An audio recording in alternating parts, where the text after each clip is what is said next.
In 1885, there was a pamphlet published that detailed the whereabouts of actual buried treasure. It described the account of a man who, after finding his fortune, hid his treasure and left clues about where it could be found. What is the Beale Treasure, and what are the clues that could help solve this case? Learn more in this episode of the Faith and Mystery Files.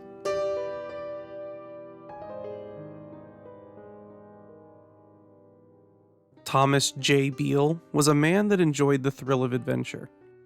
It is said that he enjoyed hunting wild buffalo and searching for gold with about 30 men that were also adventure enthusiasts, and Beale was appointed their leader. During one of their journeys, the men found a large amount of both gold and silver. After dividing some of it among themselves, they decided to store the rest. In 1820, Beale, who was originally from Virginia, decided to spend the winter in a Lynchburg, Virginia hotel called the Washington Hotel. It was there he became good friends with the owner of the hotel, Robert Morris. As the months went by, Thomas Beale mentioned several things about his life, including that he had lived around southwestern Virginia, north of Roanoke, for most of his life. When a few of Beale's men returned to the hotel where Beale was staying, they soon all left to go back to the spot they had originally found gold and silver. Thomas Beale did not return to the Washington Hotel until 1822. When Beale returned, Robert Morris happily greeted his friend. Beale had returned to spend another winter at the hotel. By March of that year, Beale grew concerned about the gold and silver he had buried. So much so that he gave Morris an iron box and asked him to keep it safe until he returned. Morris did as he asked and didn't think much more of it. However, on May 9th, 1822, just 2 months after Beale left, Robert Morris received a letter from Thomas J. Beale. It is in this letter that Beale divulged the truth about the iron box. As he was in St. Louis at the time, Beale sent Morris a letter detailing what the contents in the box were. To ensure that the fortune would not be discovered and used wrongfully, Beale came up with a plan. He wrote 3 letters that were encrypted in a coded system that would name the location, what exactly the treasure was, and whom it was left for. He also wrote in the letter to Robert Morris that he would send a key that could be used to unlock the ciphers. He said that he would send this key within 10 years if he could not return to the hotel. However, the key was never sent, and the box was kept in the same location for almost 23 years. In 1845, Robert Morris decided to open the iron box.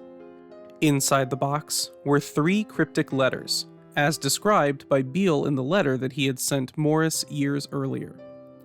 Yet there was also another letter included that explained more about the treasure and how it was found.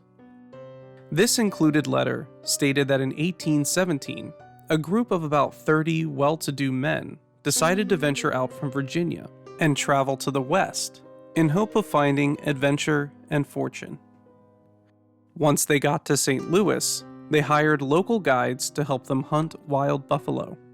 In order to do some hunting in the region, the guides suggested that they act as a military unit.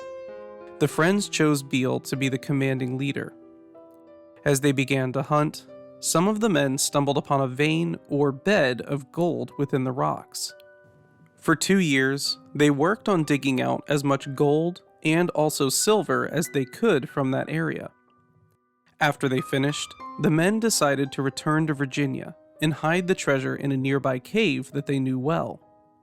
However, once they returned, their plans changed, and they ended up changing the location due to it being more popular than they realized.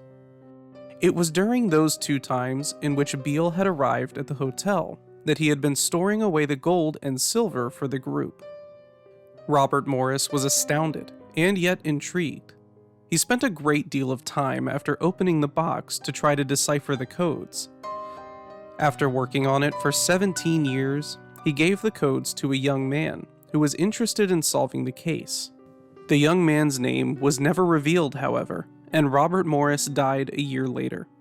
Yet, in 1885, one of the letters was finally able to be decoded.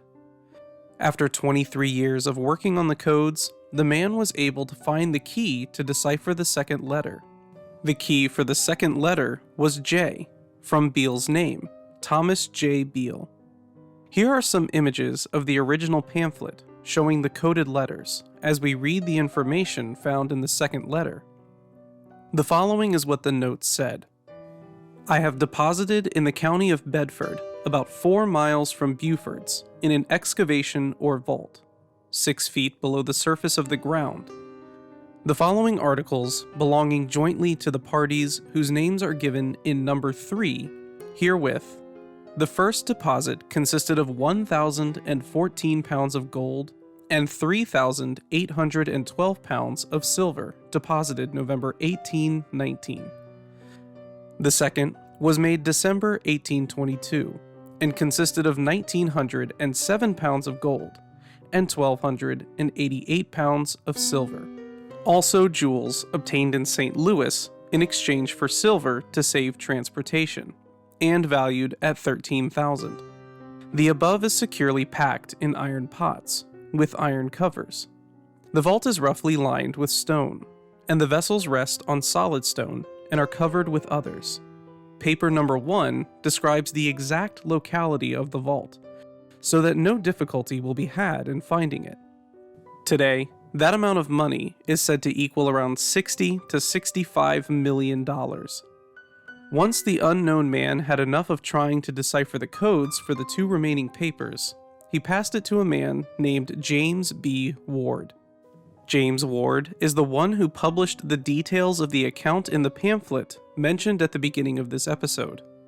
He went public with the story in hopes of getting additional help in solving the ciphers. Many people have tried to decode the letters and tried to find the treasure themselves. Yet, it still has not been uncovered. There are a few theories as to why the treasure hasn't been found.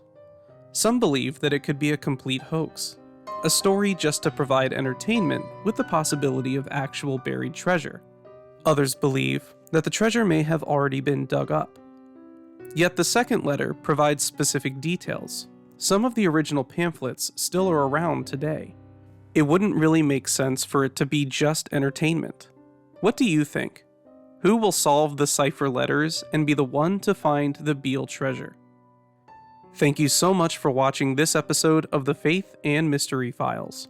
Be sure to check out next week's episode, or watch some of our previous episodes to learn about other strange yet true stories. And if you have a story you would like us to look into, tell us in the comments below. Thank you so much. Until next time, may God bless you.